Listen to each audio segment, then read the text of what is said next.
ஸ்ரீலங்கன் வட்டிலப்பம். என்னதான் வட்டிலப்பம் செய்தாலும் சொதப்புதே அப்படின்னு சொல்லி ஃபீல் பண்ணுறீங்களா? கருப்பட்டியே இல்லாமல் வெறும் சீனியில் ஒரு பெர்ஃபெக்டான வட்டிலப்பம் எப்படி செய்கிறேன்னு சொல்லி நான் சொல்லித்தரேன். வீடியோ சேவ் பண்ணிட்டு மறக்காமல் வீடியோ பிடிச்சிருந்தா ஒரு லைக் ஒன்று தட்டி விட்டு போங்க.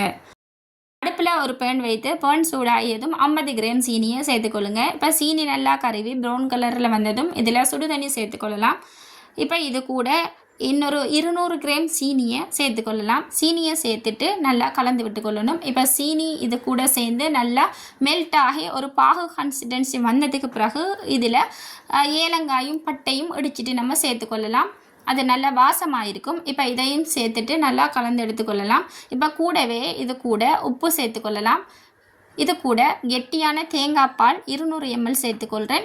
இந்த தேங்காய் பால்ற அளவு எப்படி இருக்க வேண்டும்னு சொன்னால் ஒரு பெரிய தேங்காயோட பாதியை துருவிட்டு நல்லா கெட்டி பாலாக புளிஞ்சு எடுத்துக்கோங்க. இப்போ இந்த மிக்ஸ் நல்லா ஆறணும். ஆறிய பிறகு தான் முட்டை மிக்ஸில் சேர்த்துக்கொள்ளணும்.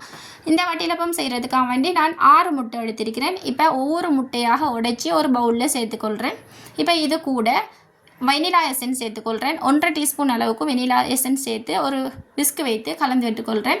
இப்போ ஏற்கனவே செய்து வைத்திருக்கிற கலவையை இந்த முட்டை மிக்ஸில் சேர்த்து நல்லா கலந்து எடுத்ததுக்கு பிறகு ஒரு சட்டியில் சேர்த்து நம்ம வட்டிலப்பம் செய்து எடுக்கலாம்.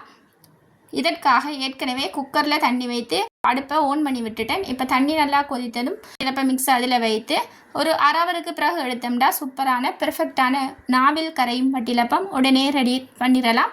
செய்கிறதுமே ரொம்ப சுலபம். டேஸ்ட்டு தாறுமாறாக இருக்கும். ஒரு முறை ட்ரை பண்ணி பாருங்கள். இந்த அளவில் இந்த முறையில் செய்து எடுத்திங்கன்னா ஒரு பெர்ஃபெக்டான ஒரு வட்டிலப்பத்தை வீட்டிலே சுவையாக செய்து கொடுக்கலாம்.